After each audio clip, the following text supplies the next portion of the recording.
Hello and welcome to part 2 of my mini-series highlighting the differences between playing on an acoustic and a digital piano. Brief summary of pros and cons of each of the instruments, and I will give you my opinion about the matter of a professional musician practicing on the keyboard. Let's list all the cons of each of the instruments. Let's start with the acoustic. I have a little cheat sheet here just to make sure I don't miss anything in case I forget. There are two types of cons. One's referred to practicality and others referred to a more personal approach. Let's start with more personal approach. When it comes to playing an acoustic piano, you get your personal touch, your personal relationship with the keyboard. You get more satisfying fortes and you get a better emotional response from the instrument. You of course get a live vibration of the string, a live resonance of the sound in this particular room where you're playing. And you're not limited to the bank of samples that were pre-made for you by someone else, right? You have also a better legato and better connection between the sounds and a more singing tone. From a practical standpoint, you have better grip of the notes, a better gravity, that I call it. Your efforts that you put into the key are proportional to the results that you get from the key. So you don't have to waste any excess effort with no payback for that. You have more balanced keystroke because of the way the key works mechanically. And you have more muscle involvement of the bigger muscles as opposed to more reliance on the smaller muscles. So you develop technically a stronger palm if you practice on an acoustic piano. And it's easier to play on the black keys as well because you have the better grip.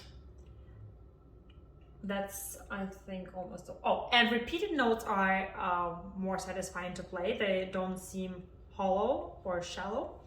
And you get the beauty of imperfection. Let's say that. Let's put it this way.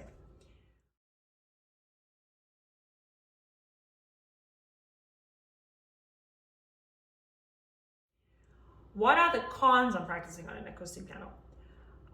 It needs to be tuned regularly to remain in a good playable condition.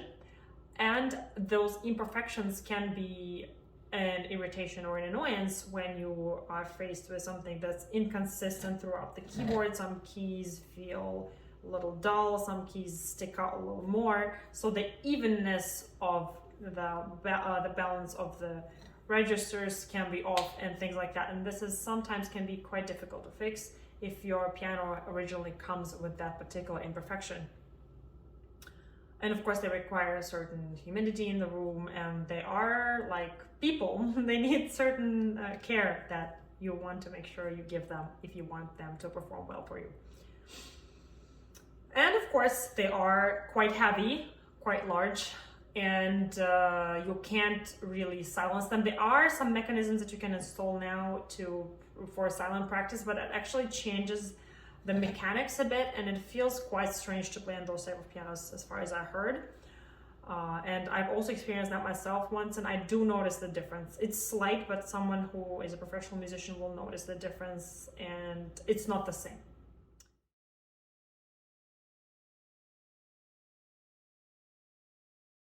Now let's turn to pros on for practicing on a digital piano.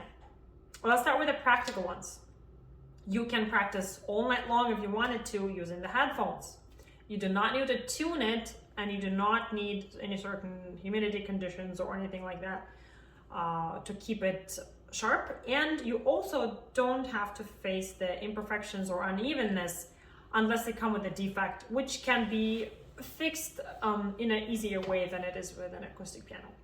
I did have a defect with my P515. There was a G, the sample was a bit slightly defective. I could hear it. Some people could, most of the people said they did not hear it. So it's a slight difference here. I did have some mechanical issues which were fixed by the technician really easily and quickly, and it's not a problem. And if some parts need to be replaced, it's quite easy to replace them.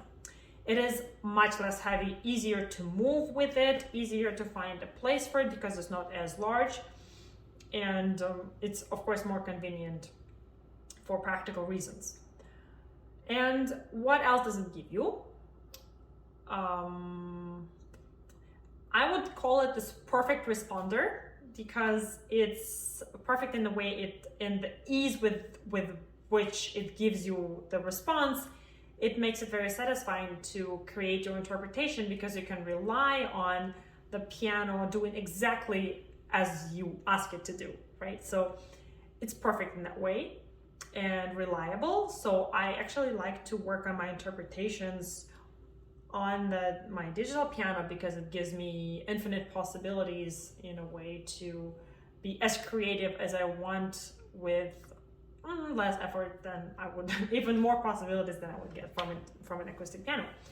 An okay acoustic piano. The best type, again, I'm talking about something as a CFX or a best Steinway on the market, or any brand of Fazoli. I don't particularly like Kawaii's sound, but it is all personal taste. You can of course get those nuances as well, but you will need to put more effort. So you get more nuances easier and a bigger range of the dynamic changes. You can simply get it much easier, and more gentle sound comes easier as well. Piano sound comes easier as well, and you can create a lot of crisper tones, crisper notes that come from the lack of resonance. So there is like more air between the notes, which might be very interesting and a useful effect for some pieces that you play. It's easier to control, and I think that's it.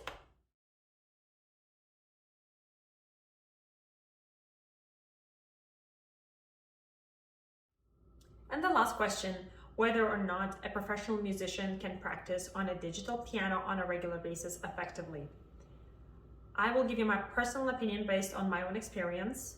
I think you can, as long as you keep in mind those differences that I've mentioned, or whatever differences you notice yourself, in order to be able to adjust your way you play on this instrument to the way you would play on the other instruments, so you don't lose the connection to the actual acoustic piano. And doing it only on a digital piano for long term might be not the best idea. I think 2-3 months maybe is pushing it already, because you don't want to completely eliminate, of course, eliminate the access to an acoustic piano, because you don't want to forget the physicality of it. If you have to, there was no alternative, like I said, I practiced for a whole year only on a digital keyboard. It's okay. It's not the end of the world, but it did take me a couple months to get back to really feeling the way I did before about an acoustic instrument, the way my hand had to adjust. And also another point of being, if you are a beginner who is aspiring to be a professional musician, I would not recommend you practice only on a digital keyboard.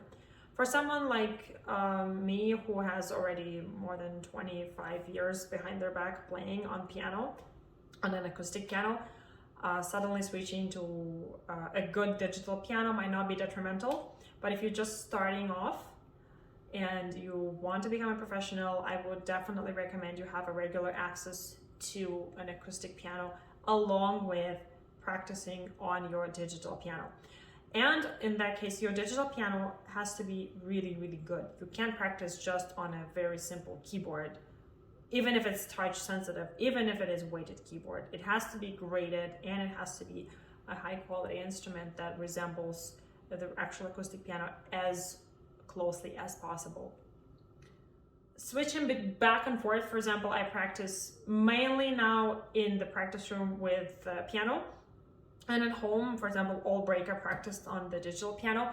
It's not bad, And it's actually good to go back and forth because we need to be flexible as pianists, because we are always facing a new instrument wherever we go. We can't just carry a piano in our backpack, so we kind of have to adjust. And the more flexible we are, more flexible our muscles become, the better it is for us.